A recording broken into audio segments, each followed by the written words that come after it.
Jalan-jalan berduaan, naik motor, bersama si dia menuju ke Mall Puri. Selamat malam teman-teman Tanya Mentor. Yuk malam ini kita belajar mengenai pengembangan diri. Selamat malam, bertemu kembali dengan saya Eri Thomas di Tanya Mentor edisi malam hari ini, Rabu tanggal 9 Maret 2022. Dan malam hari ini kita ingin belajar mengenai pengembangan diri dengan topik yang sangat menarik, yaitu self-labeling and self-diagnosis. Siapakah narasumber kita malam hari ini? Beliau adalah seorang yang sangat spesial, yang sangat saya kagumi. Beliau adalah CEO dari John Robert Powers Indonesia. Beliau adalah Coach Andrew Ardianto. Dan saya tidak sendirian malam hari ini. Saya akan ditemani seorang co-host, yaitu Miss Ferawati, seorang founder dari Chloe Learning Center. Dan inilah Tanya Mentor malam hari ini. Tanya Mentor, Anda bertanya, mentor menjawab. Selamat malam teman-teman semua yang sudah hadir. Thank you yang sudah bergabung. Teman-teman, kita akan belajar bersama malam hari ini dengan sebuah topik yang sangat menarik, yaitu self-labeling and self-diagnosis. Mengapa ini bisa terjadi dan apa bahayanya atau apakah kelebihannya, kita ingin belajar bersama. Saya akan menyapa setiap teman-teman yang sudah hadir malam hari ini. Selamat malam buat Jaidan, Aisyah, dan juga ada Lina Ningsi Syam, ada Ardela Gele, ada Surya Mawardi, ada juga Bayu, ada juga Miss Vera ya sudah hadir, dan juga Coach Andrew juga sudah hadir. Selamat malam Sis Mevida Mariska dan juga Batam Bakpao. Selamat malam buat Mirnanda, ada Idam Kalik, dan juga ada Fajar Suci. Ya, selamat malam buat teman-teman semua. So, teman-teman, selama 1 jam ke depan kita akan belajar mengenai self-labeling and self-diagnosis. Bagi teman-teman yang ingin bertanya, silahkan tuliskan pertanyaan Anda di kolom question box yang ada tanda tanya di samping kolom komentar. Dan teman-teman yang ingin memberikan komentar, silakan boleh ketikkan di kolom komentar. So, kita akan langsung undang narasumber kita malam hari ini, yaitu Coach Andrew Ardianto. Dan juga kita akan undang co-host Miss Ferawati. Selamat malam. Selamat malam, Ko. Yes. Halo, Ko Thomas. Gimana kabarnya, Miss? Baik, Medan baik-baik, Ko. Mantap. Cuaca di Medan juga sangat bagus. Selamat malam, Malam, Coach Andrew. Seru. Yes. Thank you, Coach. Openingnya, Coach. I love it. Thank you. Coach Andrew, selamat Halo, malam Ko. dan juga thank you sudah menghadiri undangan dari Tanya Mentor. Dan sangat banyak teman-teman yang sudah menunggu ini, pengen belajar. Apa sih self-labeling itu dan apa sih self-diagnosis? Okay. Coach, teman-teman juga bertanya, ini Coach kan CEO dari John Robert Powers. Nah, John Robert Powers ini sendiri adalah apa sih gitu, Coach? Mungkin bisa perkenalkan kepada teman-teman sedikit, Coach. Ya, oke, baik. Selamat malam teman-teman semuanya. Selamat malam Coach Ariati, Coach Ferawati. Saya perkenalkan diri dulu, nama saya Andrew Ardianto, saya adalah CEO dari John Robert Powers. Jadi buat teman-teman yang mungkin belum pernah tahu atau mungkin pernah dengar tentang John Robert Powers, tapi penasaran John Robert Powers itu apa? Kami adalah lembaga pengembangan kepribadian yang memang fokusnya adalah di personality development dan komunikasi. Gitu. Jadi kalau dulu teman-teman di Jakarta mungkin tahunya, oh itu yang ngajar manners, betul juga gitu kan. Tetapi manners itu hanyalah istilahnya sekelumit kecil dari apa yang kami deliver kepada para peserta kami atau para siswa kami sebutnya. Hanya sekelumit kecil karena memang pada akhirnya banyak dilihat orang kan di penampilan maupun manners. Tetapi pada dasarnya kami lebih banyak fokus sebetulnya pada character building, membangun orang menjadi confident, termasuk juga bagaimana melatih mereka memiliki keterampilan-keterampilan yang berguna untuk karir mereka. Gitu. Jadi kami ada 3 jenjang saat ini di dalam kurikulum kami, namanya personality program, kemudian jenjang keduanya adalah professional program, dan jenjang ketiganya leadership program. Jadi memang sifatnya terintegrasi dan step by step orang bisa mengikuti sampai menjadi mereka memiliki mindset seorang leader gitu. Nah, untuk topik kita pada malam hari ini menarik karena ini merupakan sebuah concern saya secara pribadi gitu ya. Jadi mungkin tidak terlalu related, mungkin related juga dengan Jawa Powers, tapi ini adalah concern saya pribadi hari-hari ini, di mana ada banyak sekali orang yang dengan maraknya informasi dan mudahnya informasi didapat, banyak orang itu punya kecenderungan untuk melabel diri mereka dan melakukan diagnosa pribadi, sementara mereka tidak diimbangi dengan kemampuan dan literasi yang mencukupi, gitu ya. Jadi sebenarnya kalau ditanya apakah tadi sempat Coach Eri mengatakan apakah ada gunanya, berguna sebenarnya gitu kan, karena ini mengurangi beban kami para profiler untuk mendiagnosa. Terus terang begitu gitu ya. Tetapi bergunanya juga adalah kalau kita bisa melakukan self-diagnosis dengan diimbangi dengan literasi yang tepat, ini sebetulnya very powerful karena setiap orang itu tidak lagi harus mengandalkan motivasi dari eksternal. Jadi mereka bisa akhirnya menyadari bahwa motivasi terbaik adalah motivasi internal mereka. Bahwa di dalam hidup kita, di dalam setiap pribadi, itu udah ada pabrik motivasinya, istilahnya. Tinggal pertanyaannya adalah bagaimana kita mengaktifkan pabrik itu, gitu kan. Nah, dengan adanya self-labeling dan self-diagnosis yang tepat buat kita, sebetulnya itu membantu kita untuk kita jadi bisa tahu arah perjalanan kita akan kemana, kita bisa grow-nya kemana, itu very powerful. Bahayanya adalah kalau tidak diimbangi dengan literasi yang tepat, akhirnya orang jadi menganggap bahwa ini sesuatu yang permanen. Pernah ini mungkin saya nggak ambil contoh yang pakai profiling gitu ya. Saya contohnya pakai yang begini, pakai horoskop. Saya ini orang Libra. Nah, karena saya orang Libra, saya ini kayaknya apa-apa penimbang. Coba saya tanya, penimbang itu bagus apa enggak? Bagus dong. Bagus. Betul kan? Tapi Yeah. kan kita menimbang terus nggak ngambil keputusan. Nah, ini yang bahaya kan? Sementara harusnya kita mengambil keputusan yang cepat, tetapi kita nimbang terus nggak ngambil keputusan. Kapan jalannya? Ya kan? Nah, tapi kemudian karena adanya self-labeling bahwa dia sebagai seorang Libra, hidupnya nimbang terus, nggak ngambil keputusan, kita lupa bahwa yang namanya timbangan itu selalu ada, kadang-kadang bisa ada yang berat sebelah, ada yang dari itu, di situ momen dimana kita ngambil keputusan kan. Kan timbangan tuh nggak selalu 50-50. Ya kan? Nah, itu yang kita harus kuasain. Atau kalau nggak, pakai show. Wah, ini kan lagi tahun macan. Peruntungan Anda tahun macan adalah begini.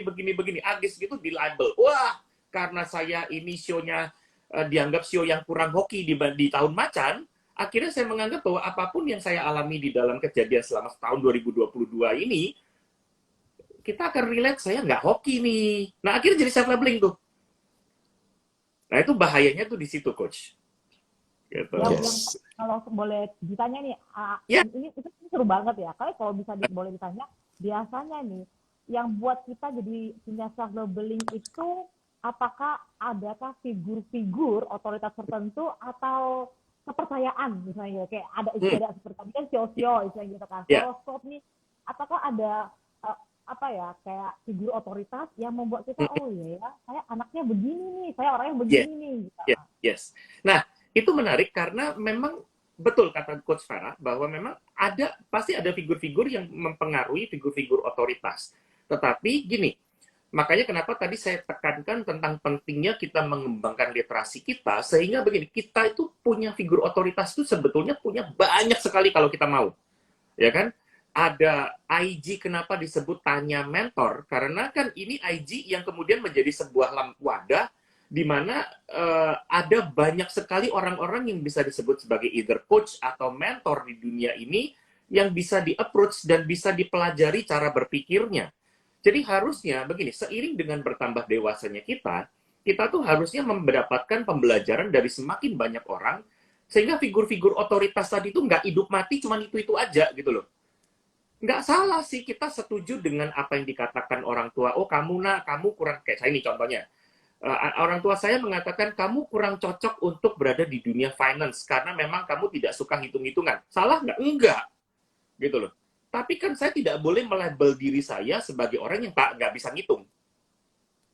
Dan semakin naik jenjang karir saya, semakin saya menjadi seorang CEO, ya kan, mulai dari jadi manajer sampai jadi CEO, saya kan harus memiliki mindset bahwa saya harus bisa ngitung dengan benar.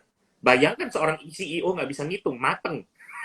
gitu ya. Nah, ini itu namanya saya memperluas wawasan saya memperluas kemampuan literasi saya gitu loh.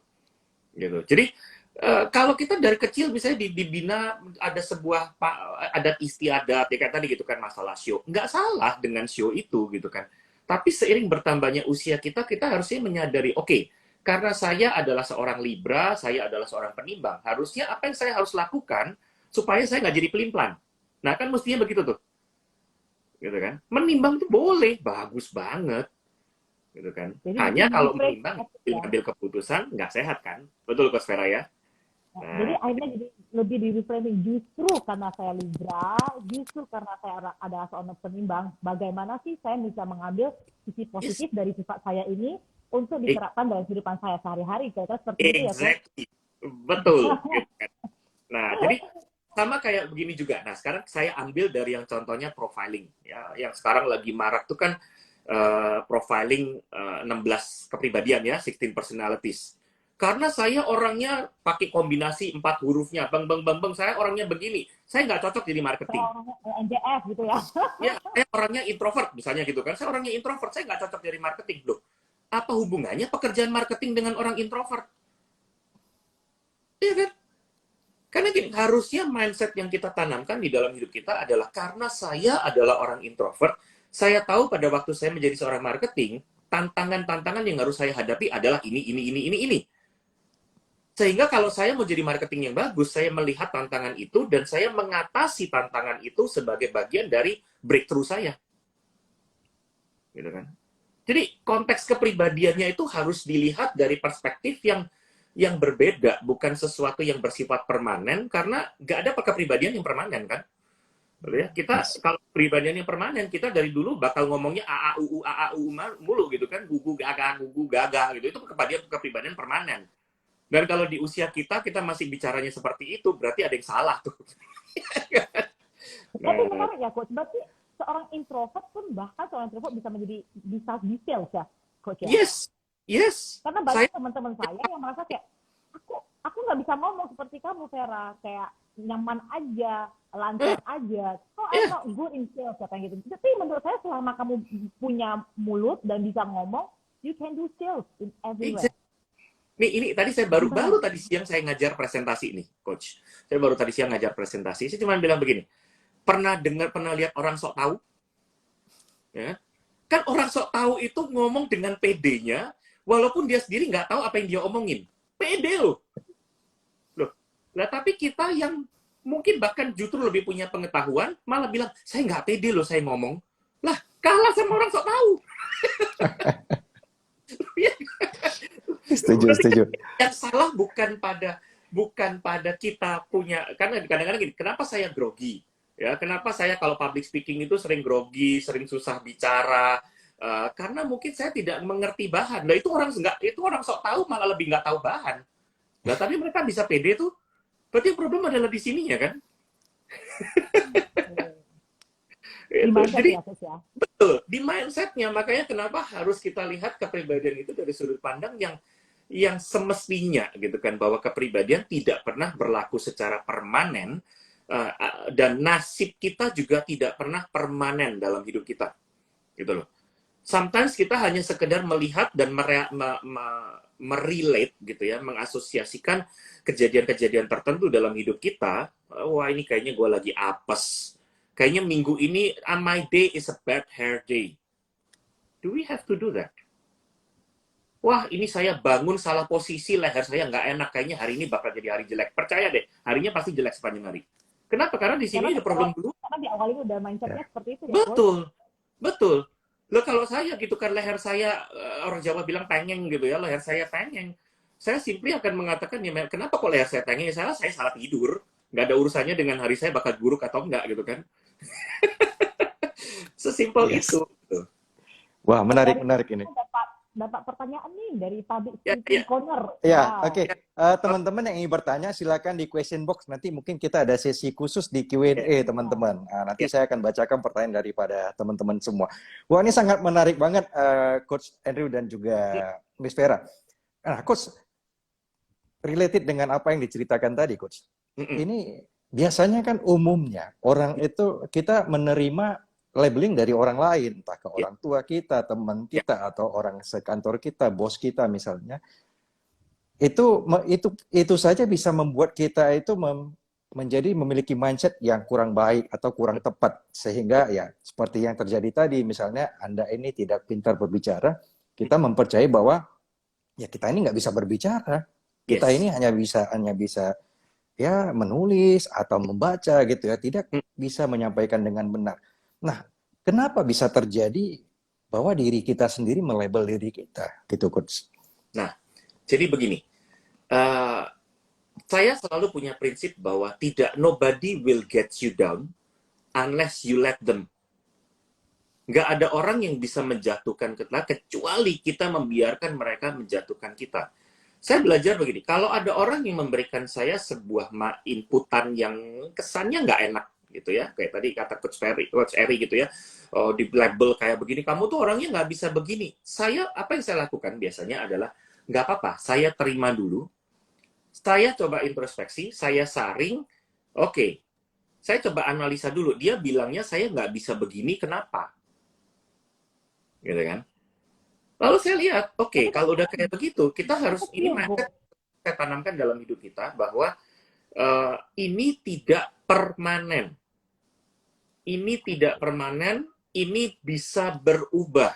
Tinggal pertanyaannya seberapa besar usaha yang mau kita keluarkan untuk kita berubah. Ya kan?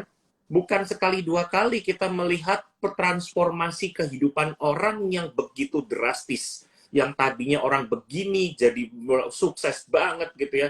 Yang tadinya ini orang, saya ingat banget ada, kalau dulu beberapa tahun yang lalu ada orang penjual siomay berbaju pink gitu ya. Wah, itu keren banget sih. Ceritanya kan beliau adalah orang yang pebisnis yang kemudian bangkrut gitu. Nah, kalau dia hidup dengan self labelingnya bahwa gua gagal, saya gagal, dia nggak akan bisa bangkit lagi. Pada kenyataannya sebetulnya gini loh, kalau ditanya apakah kita ini hidupnya ditakdirkan untuk gagal, dalam tanda kutip gitu ya, sebetulnya iya. Kenapa? Nggak ada orang yang begitu lahir bisa langsung berdiri, langsung jatuh kan?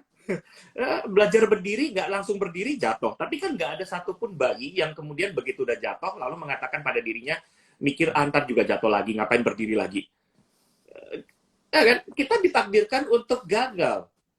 Tapi menariknya adalah kita tidak pernah ditakdirkan untuk permanently failing. Kita juga ditakdirkan untuk bangkit dari kegagalan itu. Gitu loh.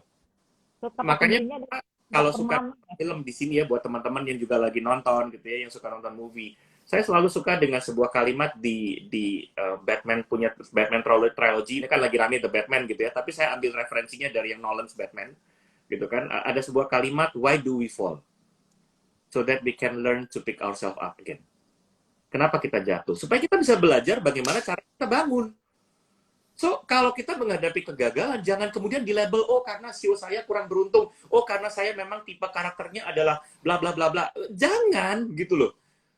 Pelajarin kenapa kita gagal. Oke, saya sebagai introvert, kenapa saya gagal public speaking?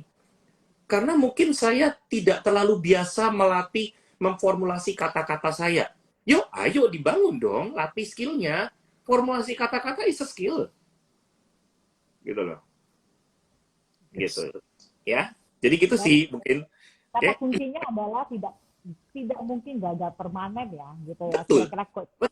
Jadi jangan insecure dulu teman-teman gitu. Kadang-kadang omongan orang itu suka bikin kita itu, apalagi cewek-cewek ya, itu langsung insecure, kayak langsung misalnya gitu, kayak bisa aduh baper bawa perasaan gitu. Gitu kan. Nah, apalagi kalau udah teori kepribadiannya digabungin sama horoskop itu tadi, lengkap udah gitu kan. Wah, itu langsung masuk ke belief-nya ya, Coach ya? Masuk di belief-nya, dan yang masuk di belief itu adalah sesuatu yang buruk. Gitu loh. Kecuali kalau kita, oke, saya misalnya nih, saya sebagai seorang, saya kalau saya mau ngomong show ya, saya kuda, show kuda, ya kan? Karena saya show kuda, berarti tahu nggak kuda itu apa? Dia pekerja keras, dia cepat tuh. Belief-belief yang kayak begitu tuh yang mestinya kita masukin gitu loh. Daripada saya gini dibilang, oh kudanya, soalnya kudanya lahir di hari Minggu, kudanya kuda malas. Kuda lagi tidur, kata-kata masa Loh, kayak masa lagi tidur gitu-gitu kan, iya, kan ada waktu-waktunya gitu. betul. Bahkan gini, saya juga kadang-kadang menggelitik orang dengan kata malas. Anda tahu nggak bahwa semua inventor di seluruh dunia yang pernah hidup isinya orang malas? Kenapa? Karena gini, kenapa mereka menciptakan invention supaya membuat hidup mereka lebih mudah kan? Hmm.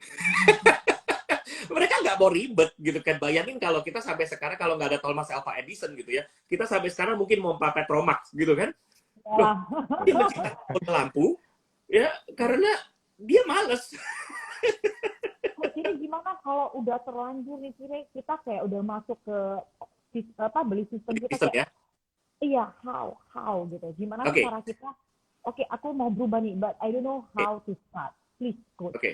Ah, ah. Nah, kalau sudah masuk di belief system gitu ya, saya saran saya ini yang paling praktikal dari saya gitu ya. Saya selalu menerapkan yang pertama tadi bahwa ini tidak permanen, gitu ya. Kedua, saya coba gali diri saya sendiri. Saya gali, oke, kira-kira untuk saya mencapai titik ini, saya maunya jadi apa dulu nih? Saya mau jadi apa? Saya mau nggak usah jauh-jauh deh. Saya mau berubah jadi pribadi yang seperti apa? Kalau saya mau berubah jadi pribadi seperti itu, kira-kira skill apa yang harus saya bangun? Gitu loh. Karena begitu kita memahami skill-skill yang harus kita bangun, kita akan mengambil misalnya eh, kalau perlu kita ada teman-teman bisa kontak tanya mentor atau mungkin kontak saya di Jorobot Powers gitu kan. Saya perlu skill apa untuk saya grow untuk jadi seperti ini? Saya mau latihan public speaking yang bagus. What skills do I need? Gitu kan? Karena setiap orang pasti grogi. Mau orang ekstrovert ternyata juga kalau kalau public speaking juga grogi kok. Terbukti. Nah, jadi itu aja, nggak ada yang permanen. Dan yang kedua, kita cuma tinggal lihat skill apa yang kita mesti bangun untuk kita mencapai titik itu. Karena saya mempelajari bahwa ini yang bahayanya di dalam teori kepribadian adalah pada saat orang, nah ini yang mungkin paling kuno pakai ilmunya Hippocrates ya, sanguin, kolerik, melankolis, flekmatis. Oh, saya ini soalnya orangnya flekmatis. Saya cuek. Duh, saya balikin, cuek itu bagus. Cuek terhadap omongan negatif orang, cuek terhadap orang-orang yang berusaha menjatuhkan kamu, itu bagus. Tapi kalau cuek dalam konteks gak empatinya lemah, yuk ayo dibangun dong, ayo dibangun empati. Gitu loh. Saya nggak pedulian sama orang, ayo dibangun dong kepeduliannya dengan orang lain. Gitu kan? Nah, jadi ada skill-skill yang sebetulnya kita bisa bangun untuk memperlengkapi diri kita menjadi lebih dewasa dan lebih berkembang di dalam proses labeling ini. Gitu loh. Justru menurut saya, kita harus reach to the point sampai ada orang yang, wah dulu tuh saya pikir dia orangnya kayak begini dulu, oh tuh orangnya hancur banget dulu. Sekarang keluar labeling yang baru, bahwa wah sekarang gila orangnya keren banget men. Nah itu loh, ya, self labeling itu harus baru ya, coach. betul. Dan pada akhirnya kan gini, orang yang tidak terlalu kenal kita tidak akan melihat proses kita, tapi mereka akan melihat transformasi before and after-nya. Gitu loh. Saya teman-teman saya dulu di SMA gitu kan, mereka tahu seberapa bandelnya saya gitu kan. Tetapi begitu saya menjadi seorang CEO di Jorobet Powers yang mereka udah bertahun-tahun nggak ketemu gitu kan, mereka akan melihat, gila lu ternyata bisa ngomong kayak begini men, lu ada yang ngomong begitu. Gitu kan? Nah, kenapa? Karena ya saya belajar untuk menjalani setiap proses yang ada dan tidak pernah membiarkan diri saya berhenti. Buka wawasan kita tentang literasi, buka wawasan kita seluas mungkin. Bahkan untuk literasi-literasi yang notabene kadang-kadang menggelitik pola pikir kita gitu ya, yang judulnya agak provokatif buat saya, why not? Whatever works. Nambah wawasan aja istilahnya gitu ya. Iya, iya. Coach, Saya boleh cuma tanya melihat nggak? bagaimana bisa membuat saya menjadi pribadi yang lebih baik dari diri saya kemarin. Nah, tips yang berikutnya, yang ketiga, Oh, yang mungkin masih saya ada juga bisa lagi. sarankan, ya. Kalau tadi kan udah pertama, tidak ada yang permanen. Yang kedua, bangun skill. Yang ketiga adalah jangan tiru orang-orang yang menurut Anda tidak bermanfaat. Gitu ya. Kalau itu orang-orang itu bermanfaat, tirulah cara pikirnya, tirulah cara kerjanya, tiru effortnya, tiru apapun usaha yang dia lakukan. Follow IG-nya Dwayne Johnson, The Rock. Wih, keren. Ya kan? Baca IG-nya Dwayne Johnson. Lihat IG-nya, wah lihat dia cheat meal. Wah, kalau lihat dia cheat meal tuh bisa pancake setumpuk. Nah, orang pengen nge-gym, lihatnya cheat meal. Pengennya punya badan kayak Dwayne Johnson, tapi yang dilihat IG-nya adalah cheat meal-nya. Saya bilang, good luck. Kenapa? Karena dia tidak mempelajari seberapa besar effort yang dilakukan Dwayne Johnson sehingga dia bisa memiliki cheat meal yang sebanyak itu, gitu loh. Gitu kan? Dia kalau lagi syuting aja minta harus ada gym khusus buat dia latihan tiap hari. Makanya bayaran dia mahalnya bukan main gitu kan. Nah, saya bilang, harusnya kayak begini nih. Lah kita disuruh olahraga lari pagi di depan rumah seminggu 3 kali aja masih empot-empotan. Gimana mau minta cheat meal kan begitu. Jadi kalau mau niru orang itu tiru mindsetnya, tiru effortnya, bagaimana dia berjuang, prosesnya. Jangan tiru orang-orang yang memang tidak berguna buat kita, tidak bermanfaat buat kita. Nah itu. Tiga Ada itu aja. panutannya, Coach ya. Yes. Gitu ya. Wow, ini menarik banget.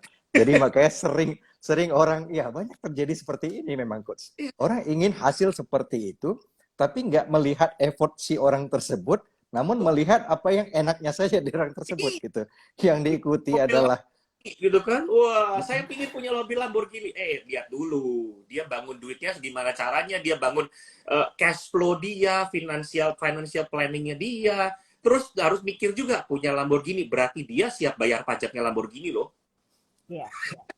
Loh, kan mesti mikir ke situ. Kan semua orang pada pingin, Iya, betul. loh saya pingin punya Lamborghini.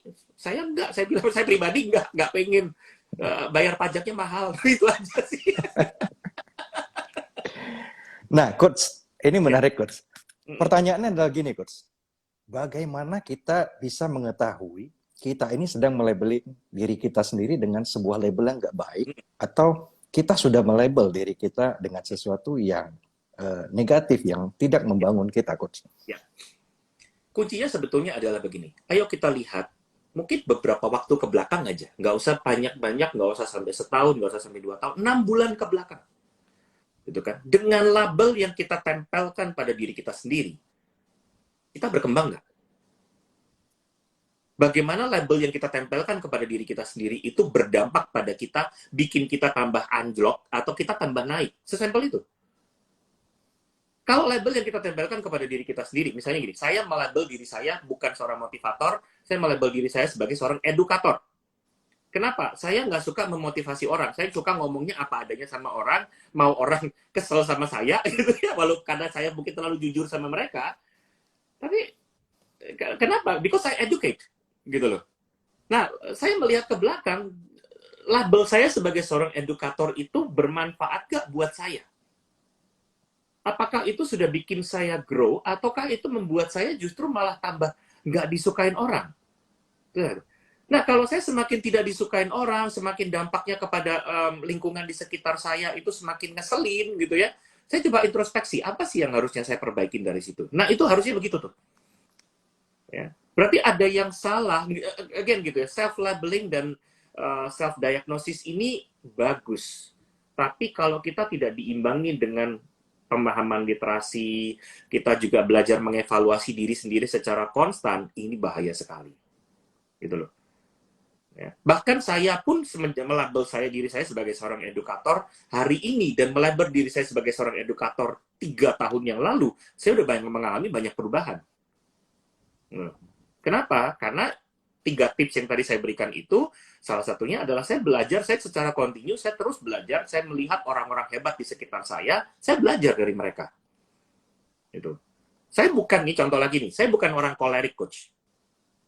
By nature, saya bukan orang kolerik. Tapi gara-gara pandemi, saya harus memunculkan sebuah topeng. Nah, ini ya, sebuah topeng bahwa saya orang kolerik. Kenapa? Saya harus berani mengambil keputusan nggak pakai babi bu. Kenapa? Saya CEO. Saya harus pegang kemudi di kapal saya kalau lagi di badai. Kalau kalau lautnya tenang-tenang mah saya kasih ke first mate saya gitu kan, COO, CFO, siapapun yang bisa mengambil keputusan, saya nggak pusing. Gitu kan. Tetapi karena lagi badai, yang harus turun nakodanya. Nakodanya yang harus pegang, dan buat saya no question ask, udah dengerin aja, dengerin perintah saya. Apapun yang saya omong jangan nanya, lakukan. Loh, itu di label, abis itu di label orang bahwa saya kolerik. Saya bukan orang kolerik sebetulnya. Nah, jadi kembali kepada konteks, mungkin satu yang saya ingin juga tekankan gitu ya. Beberapa teman mungkin tahu bahwa kata kepribadian atau personality itu asalnya dari kata Yunani persona, yang artinya adalah topeng. Nah, topeng itu bukan untuk kita berpura-pura, tetapi bicara tentang peran kita. Dan peran bukan hanya berlaku secara itu tadi permanen. Tiap waktu, karena saya adalah leader yang seperti ini, maka saya harus jadi leader yang seperti ini terus-terusan. Itu namanya labeling yang permanen. Itu udah salah. Saya harus tahu kapan saya harus pakai topeng diplomatis, kapan saya harus pakai topeng kolerik, kapan saya harus pakai topeng yang diem aja. Saya harus tahu. Gitu. Dan itu penting sekali membuat kita jadi semakin dewasa di dalam menyikapi berbagai situasi. Gitu, Coach. Wow, thank you banget, Coach. Nah, Coach, ini Berarti pertanyaannya kuat ya? sebelum balik ke Miss Vera nih. Yes. Coach, bagaimana ketika misalnya di dalam pandemi ini beberapa teman-teman, termasuk saya juga, Ya. banyak menemukan sebuah komunitas baru, Ya. ya, Coach. Nah, ternyata menemui bahwa ketika kita masuk ke dalam sebuah komunitas baru, Coach, kita menjadi seorang pribadi yang lebih berkembang. Yes. Namun di satu sisi kembali, kita balik ke komunitas lama, ternyata kita mendapati komunitas ini sangat, tanda kutip ya, Coach, membuat kita sangat tidak berkembang, Coach. Nah, itu bagaimana menyikapinya, Coach? Apakah kita sudah melabel teman-teman kita yang lama tersebut, atau bagaimana, Coach? Bisa jadi, mungkin kita melakukan labeling terhadap teman-teman kita itu. Tetapi kalaupun memang pada kenyataannya, kan gini, misalnya gini ya, kita nanam sebuah tanaman. Ya kan, kita nanam sebuah tanaman, ada proses tanam menanam di mana pertama mungkin pakai pot kecil. Begitu tanaman itu semakin besar, sebuah tanaman, misalnya kita mau tanam pohon gitu kan, kita nggak mungkin bisa langsung tanam di dalam sebuah pot yang langsung gede gitu kan, karena nanti yang ada prosesnya bakal lebih susah lagi. Gitu ya. Kita tanam mulai dari pot yang kecil, mulai itu kemudian tumbuh semakin besar, kita perbesar pot lagi. Kalau tanaman itu sudah gede, kita kembalikan ke pot yang kecil, kan udah nggak muat lagi kan. So, satu-satunya cara adalah mungkin pot itu harus dihancurkan. Nah, ini bukan berarti kemudian kita harus meninggalkan komunitas yang lama, tidak. Tapi mungkin persentase kita bersinggungan dengan komunitas yang lama itu kita kurangi. Kita perbanyak persentase untuk kita bersinggungan dengan komunitas-komunitas yang memang lebih membuat kita berkembang. Gitu loh. Saya belajar itu aja sih, karena kalau ya, kecuali kalau memang udah di levelnya toxic, nah ini bahaya tuh kan. Kalau udah di level toxic, memang ini komunitas dragging ya, bahwa kita tambah turun, bahwa kita tambah bikin hancur, ya itu memang harus ditinggal, gitu kan. Tetapi selama itu tidak menjadi sebuah drag buat kita, tidak perlu kita tinggalkan serta-merta, tapi kurangin aja bobotnya, gitu kan. Dan saya percaya bahwa begini, saya selalu percaya bahwa kalau Tuhan menempatkan kita di dalam sebuah komunitas, berarti harusnya kita menjadi contoh, menjadi teladan buat komunitas itu. Dan untuk menjadi teladan, kita nggak perlu ngajarin orang. Kita cukup berkembang aja. Nggak perlu maksain orang, lu mesti berkembang, lu kayaknya mindset lu nggak bener deh. No. Kecuali kita punya hubungan yang sangat baik dengan orang yang kita counter gitu ya. Tapi kalau orang itu kita nggak punya hubungan yang cukup baik dengan orang yang kita counter, jangan ngomong untuk berubah mindset deh. Biar aja mereka lihat hidup kita berubah, itu aja. Kalau mereka melihat kita bagus, kalau enggak pun ya udah, nothing tulus buat kita. Gitu loh. Buat saya cukup doain mereka aja. Wow, keren. Thank you, Coach Andrew. Ya, silakan Miss Vera. Oh, terima kasih. Akhirnya dapat ya, dapat giliran juga. Coach, Ya. ini kan kadang-kadang kita tanpa sadar justru apa sih, justru kita menjadi pelaku dalam menjadi pelaku figur otoritas yang tanpa sadar melabel orang. Yes. Adakah kayak red flag ya buat kita? Mm-mm. Oh, kita harus stop nih, seperti gini. Nah, seperti yang tadi Coach Andy bilang, kan mengatakan bahwa kita kalau misalnya teman kita atau komunitas kita tidak mau mengikuti hal yang baru, yang menurut kita bagus, ya nggak apa-apa, nggak usah dipaksa gitu. Berarti itu jelas ya, refleksnya ya nggak usah ngomong, misalnya nggak usah biarkan mereka melihat kita dulu seperti gitu. Ya. Nah, Ya. adakah red flag atau batasan buat kita? Oh, kita jangan jadi pelaku yang memberikan tanpa sadar negatif nih gitu. Yes. Kalau saya belajar untuk begini. Perbanyak encouragement dan kurangi discouragement. Saya belajar untuk itu, gitu kan, bahwa apapun yang orang lakukan, ya appreciate aja. Sesimpel kita gini deh, netizen. Nah, ya netizen itu kan, netizen Indonesia itu kan sudah kali gitu ya. Wah, netizen maha benar gitu kan. Pokoknya ada orang post apa, komentarnya nggak enak aja ada gitu kan. Saya cuma belajar begini.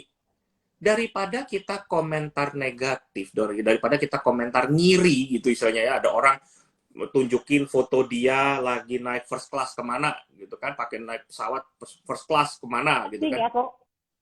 Itu kan habis kita benarnya kan langsung, itu mending duitnya, kau mending gitu kan, kau mending.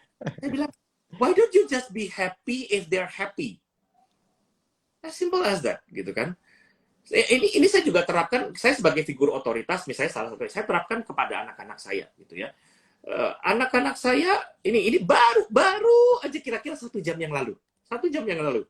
Gitu ya. Jadi anak saya yang kecil itu habis kerjaan tugas, terus dibantuin mamanya. Mamanya itu, masuknya mamanya bagus, karena supaya kerjaannya lebih bagus, gitu kan. Well, every parent will do that, gitu kan. Tapi saya tegur anak saya. Saya nggak tegur mamanya, saya tegur anak saya. Saya bilang, ini tugasnya tugas menggambar, tugas mewarnai. Saya tegur dia. You are good in drawing. Saya bilang gitu. Kamu bagus waktu gambar. Terus saya bilang, why did you let mama to help you? Saya yang tegur, bukan saya tegur mamanya, saya tegur anak saya. Kenapa kamu biarkan mama bantuin kamu? Dia cuma bilang, soalnya because I'm afraid that my work is not good enough. No. Saya bilang, no. You are good in drawing. You are good in drawing. But it's not perfect. It's okay. Saya bilang gitu. It's okay if it's not perfect. Tapi kamu lakukan yang terbaik and that's good. Nggak perlu harus jadi perfect. Saya bilang, I never ask you to be perfect. Saya bilang gitu. Because nobody is perfect. Tapi kamu harus usahakan berikan yang terbaik based on your own effort. Kamu boleh minta tolong mama, tapi bukan untuk bantuin kamu ngewarnain. Mama bisa kasih kamu masukan. You can ask mama, Mama, can you give me a suggestion on what color that I should use? Berikan saya saran untuk warna apa yang saya mesti pakai untuk ini. Mama akan berikan saran itu, but you don't ask mama to help you to color. Saya bilang. Jangan minta mama untuk bantu kamu mewarnai. Saya ajarin anak saya kayak begitu gitu kan. Kecuali itu memang sesuatu yang beyond your skill for now. Sesuatu yang memang kamu belum skillful di situ, oke. Kamu boleh minta tolong papa or mama to help you. Tapi in drawing, you are good in drawing, saya bilang gitu.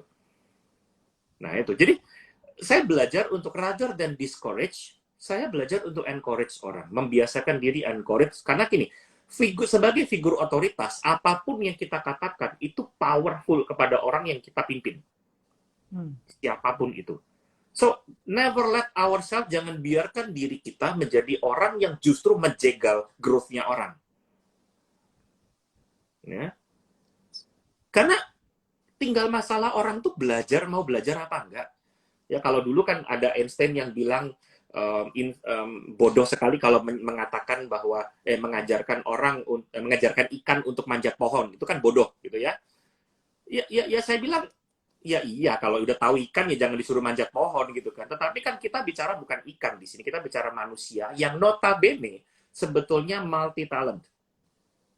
Tinggal pertanyaannya dia mau bangun skillnya atau enggak. Ya kita tahu gitu kan, banyak sekali cerita orang yang ya kembali lagi saya tadi contohnya Edison deh paling gampang gitu kan. Thomas Alva Edison was considered orang bodoh, anak bodoh di sekolahnya gitu kan. Tapi dia jadi inventor. Ya kan?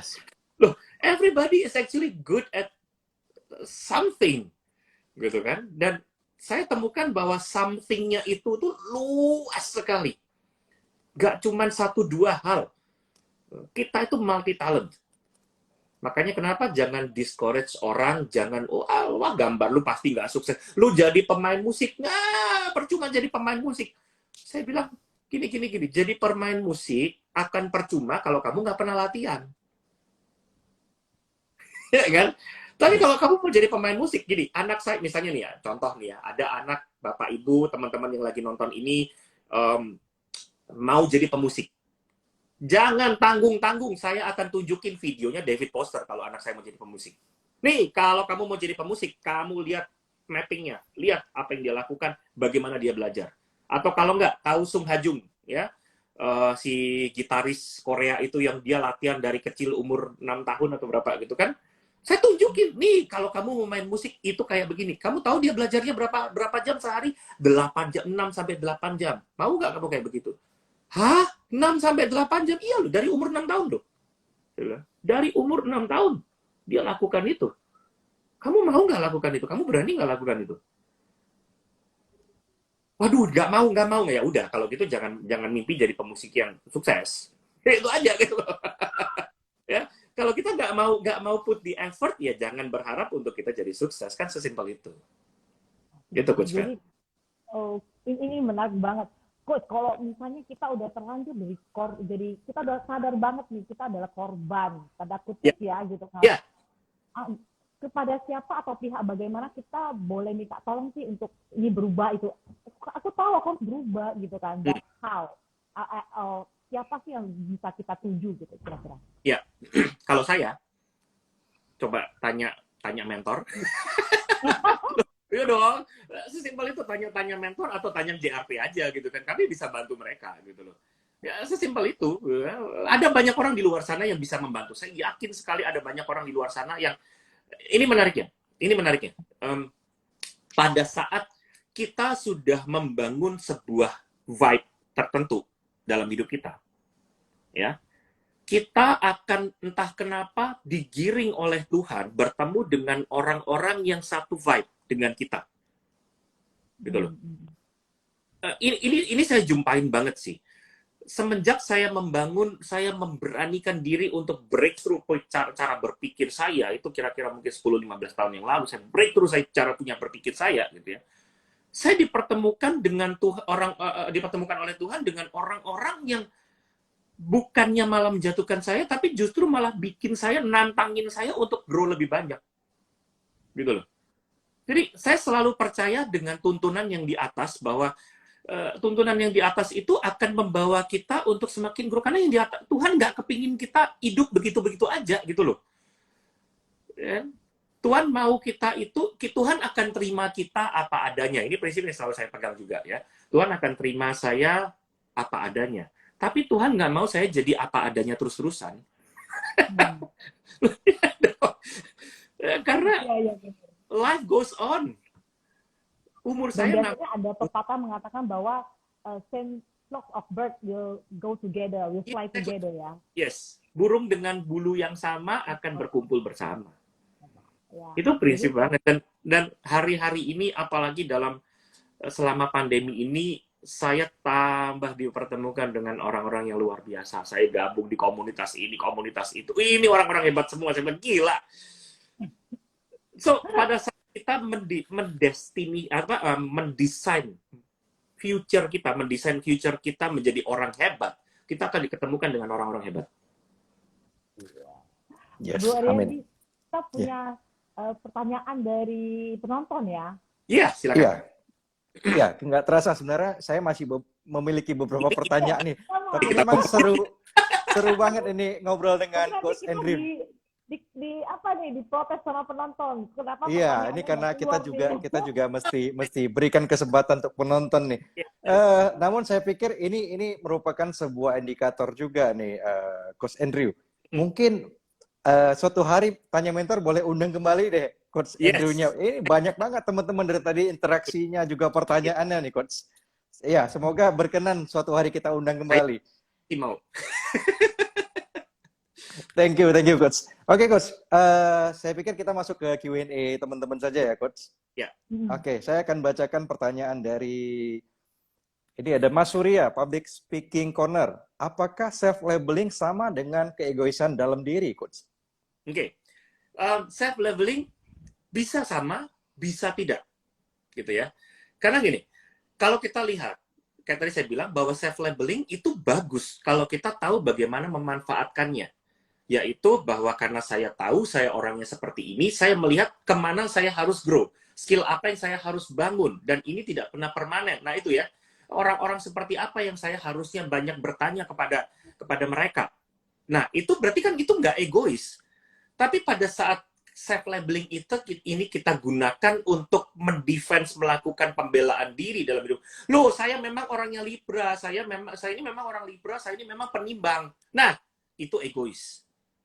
Kenapa egois? Bahkan bukan hanya egois nih, Coach. Itu sombong. Karena kita tahu, kita akhirnya secara tidak langsung mengatakan bahwa Tuhan bikin kita ini jadi permanen. Sombong itu. Bukan cuma egois, ya. Makanya kenapa perspektif kita tentang self-labeling ini harus diberesin. Gitu. Oke, silakan. Oke, semoga menjawab ya dari Mas Surya tadi, Public Speaking Corner. Ini juga ada pertanyaan lain dari Chandra Kalwani. Boleh dibacakan, Miss Vera? Tanya lagi dong, itu coach ya, Chandra Kalwani. Dari Chandra Kalwani, gimana kalau kita ketemu komunitas yang bagus, terus mau menjadi bagian dari mereka? Apa langkah yang mesti kita ambil? Kalau saya, langsung join aja. Udah gak usah pakai action. Udah nggak pakai langkah apapun. Action. Mau tahu komunitas ini bagus, mau gabung. Gitu ya. Apalagi kalau pakai ditanya, ada biaya nggak? Nggak ada biaya, gabung. Udah nggak usah pakai babi bu. Join aja udah.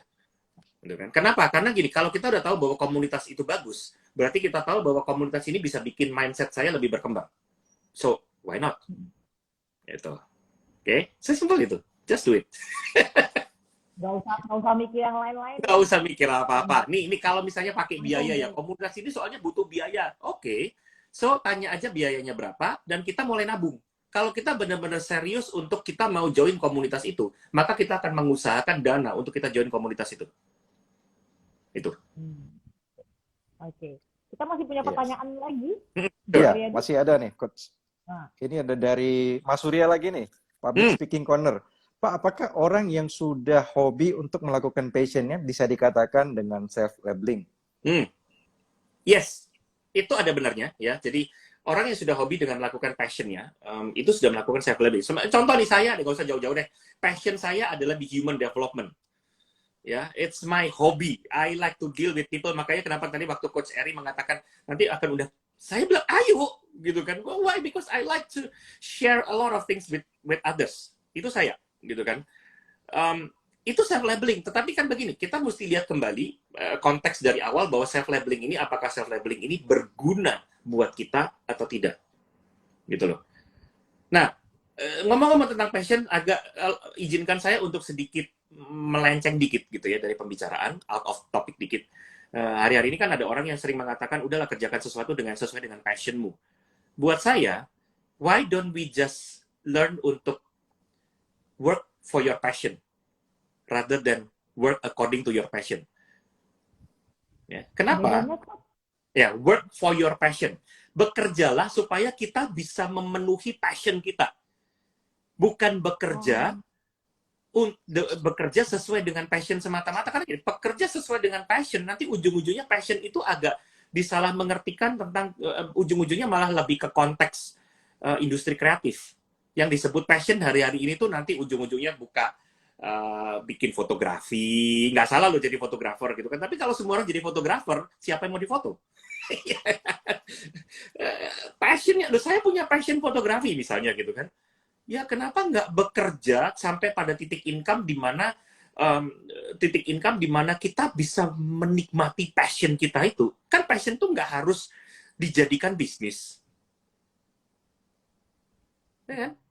So work for your passion instead of just doing something according to your passion. Dan selain itu, belajar untuk punya passion di dalam apapun yang kita kerjakan kok. Ya tadi saya sempat ngomong bahwa motivasi kita tidak tergantung orang, tergantung pada diri sendiri kan. Nah itu. Oke? Oke, semoga menjawab ya dari Mas Surya tadi. Yes. Nah ini Miss Vera ada pertanyaan lagi dari Rafael. Boleh dibantu bacakan? Dari pertanyaan dari Rafa Satya, bagaimana afirmasi dapat membantu proses self labeling dalam proses mencapai goal? Oke. Kalau afirmasi ini datang dari orang yang benar-benar kita percaya, ini bakal sangat membantu. Tapi kalau afirmasi ini datang dari orang yang tidak terlalu kita kenal, tidak terlalu kita percaya, biasa membantu tapi hanya sekedar membuat good mood aja. Sebatas membuat good mood. Tapi kalau ini adalah kayak tadi Coach Vera mengatakan ada figur otoritas yang memberikan afirmasi. Bayangkan nih ya, Anda melakukan sesuatu di luar harapan orang tua Anda. Gitu kan? Tapi ternyata, dan Anda kemudian takut. Waktu cerita sama orang tua, takut orang tua nggak setuju. Tapi ternyata tiba-tiba orang tua Anda ngomong, go ahead son. Udah jalanin, papa dukung kamu, mama dukung kamu, go! How powerful that will be. Gitu. Ya. Jadi kalau afirmasinya hanya dari itu nggak terlalu penting sih. Cuman bikin good mood aja gitu kan. Semoga menjawab ya. Yes, semoga menjawab. Kita ke next question dari thisisme.indonesia. Coach, gimana tips hadapi orang yang kasih self label ke kita? Mungkin melabel kita gitu. Ya, saya cuma melihat begini. Dengan mereka memberikan label ini, apa yang harus saya kembangkan dalam hidup saya? Jadi daripada kita menolak mentah-mentah sebuah labeling, saya cuma melihat apa yang perlu saya kembangkan. Ya kan? Kalau saya di label saya tidak jago hitung-hitungan, pertanyaannya adalah tidak jago hitung-hitungan itu berguna atau tidak dalam kehidupan kita untuk apa? Ya kan? Kalau saya adalah seorang accounting, maka tidak jago hitung-hitungan akan menjadi sebuah masalah kan? Sesuatu yang tidak berguna buat saya. Gitu ya. So, saya mesti latihan hitung-hitungan. Tapi kalau saya menjadi misalnya seorang pemusik, nggak jago hitung-hitungan nggak penting. Yang penting jago baca not balok kan begitu. Ya, so saya cuma belajar untuk melihat aja dari sudut pandang ini berguna apa nggak sih buat saya label ini, gitu ya. Dan bagaimana saya bakal grow ke situ kalau memang saya harus berubah. Itu. Oke, semoga menjawab. Oke, semoga menjawab. Ya, Miss Vera boleh dibantu bacakan pertanyaan berikut dari Wulan Elizabeth Sumual. Oke, ini pertanyaannya continue ya, ada bersambung, Miss. Nanti boleh dibacakan sambungannya di question box.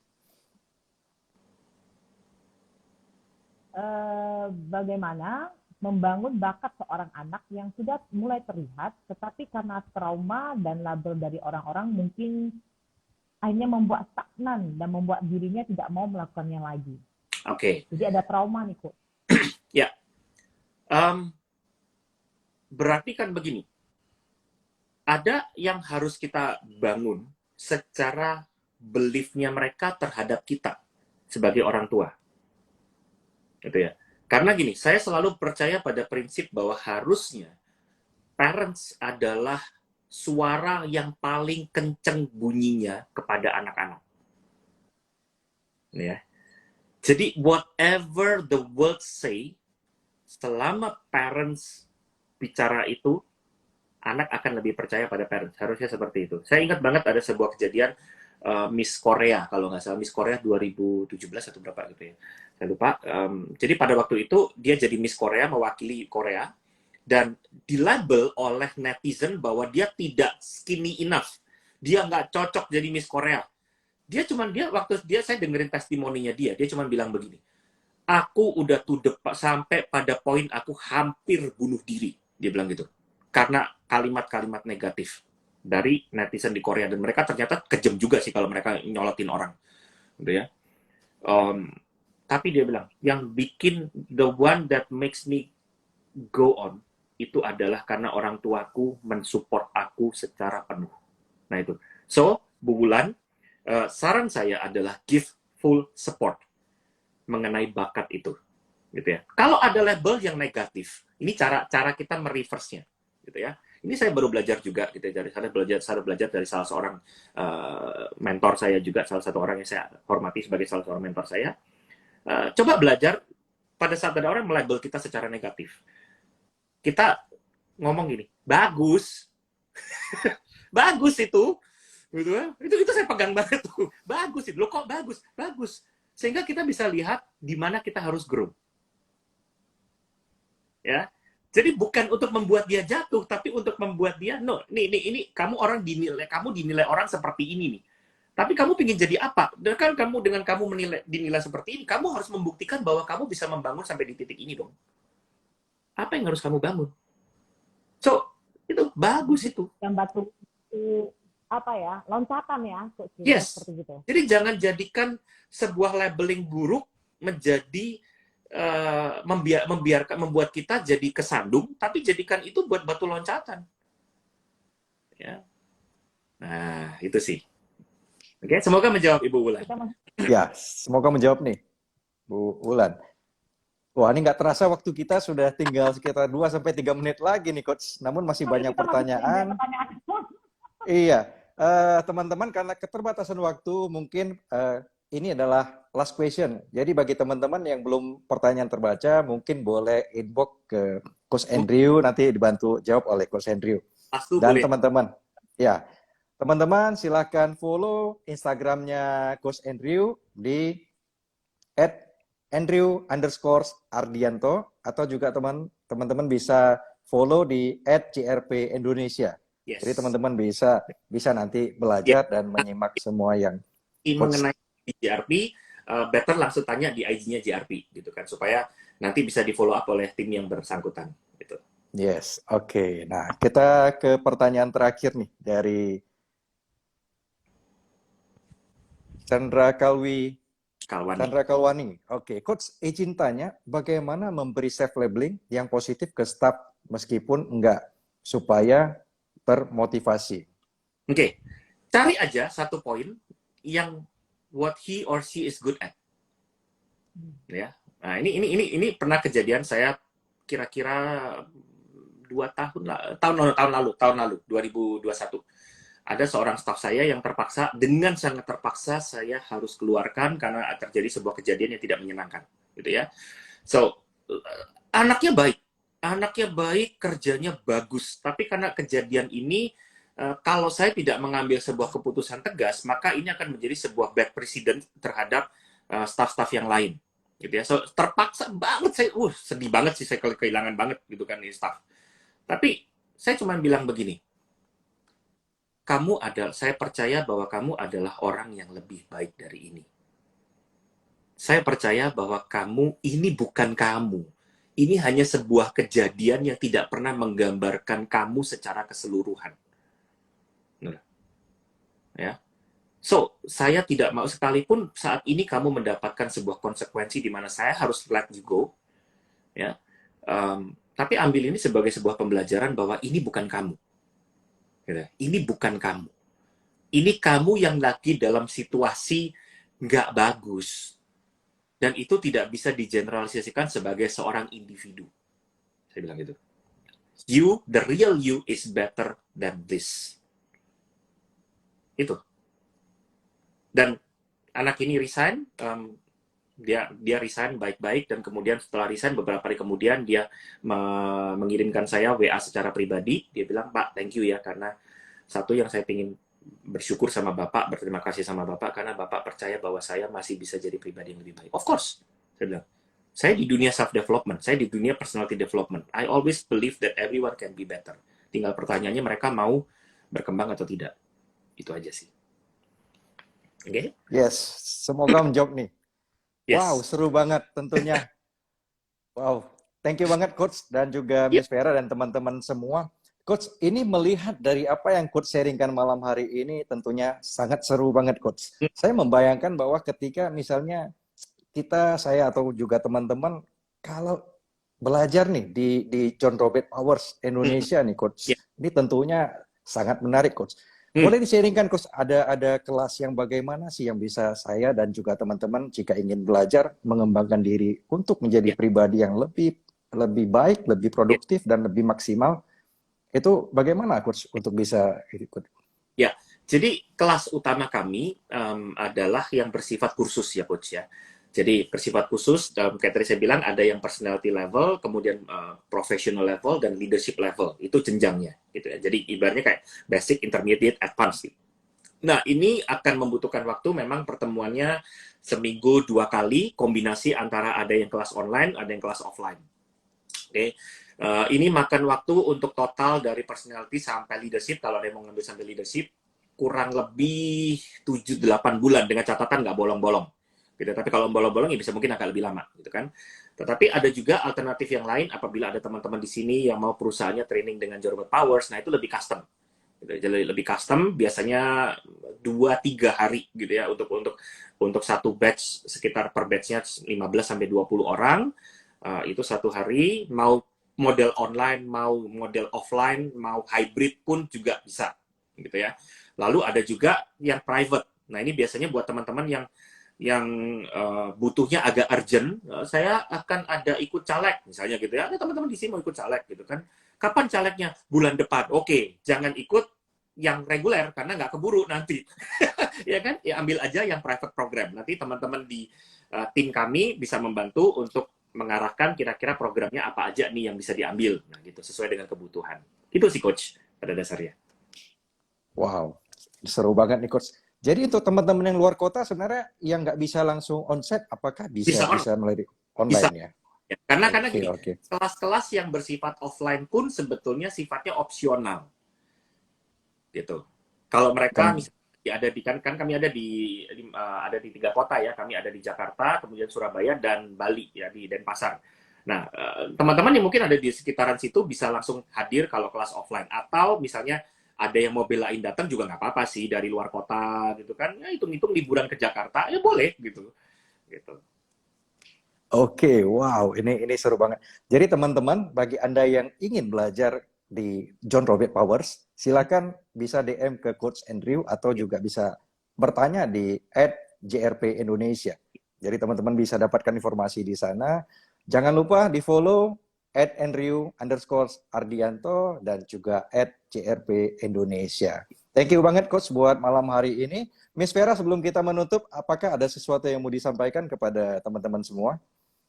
Jadi mungkin hari ini saya terbuka matanya dari Coach Andrew bahwa sesuatu itu nggak ada yang permanen misalnya. Jadi teman-teman kalau kita hari ini merasa aduh kita udah di label atau kita sudah tanda kutipnya di bawah, istilah gitu, ingat kata Coach Andrew bahwa nggak ada yang permanen, kita bisa menjadi lebih baik. Hanya saja kita mau atau enggak dengan effortnya. Betul.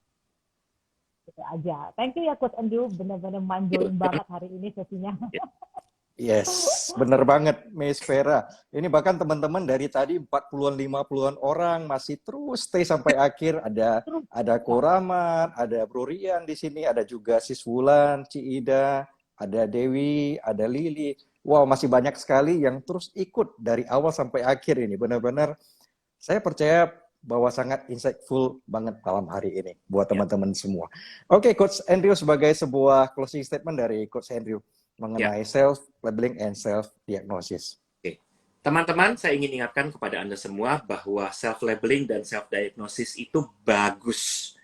Hanya pertanyaannya adalah self-labeling dan self-diagnosis kita, apakah ini diimbangi dengan kemampuan literasi dan pemahaman yang dewasa, sehingga kita menyadari bahwa seperti kata Coach Vera tadi, self-labeling dan self-diagnosis itu tidak pernah berlaku permanen.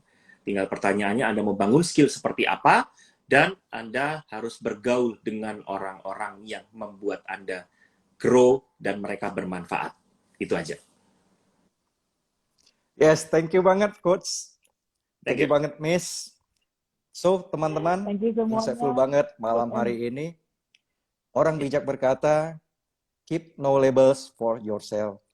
Recreate yourself daily. Janganlah menyimpan label untuk diri Anda sendiri, namun ciptakan dan bangunlah ulang dirimu setiap hari. Selamat malam, saya Riri Thomas bersama Coach Andrew Ardianto dan juga Miss Ferawati. Pamit undur diri, mengucapkan salam sehat selalu dan sukses selalu buat teman-teman semua. Sukses buat Coach Andrew dan juga Miss Ferawati. Sampai jumpa di Tanya Mentor edisi berikutnya. Selamat malam dan bye-bye. Semuanya keren banget. Terima Oke. kasih Thank you. Thank you. semuanya.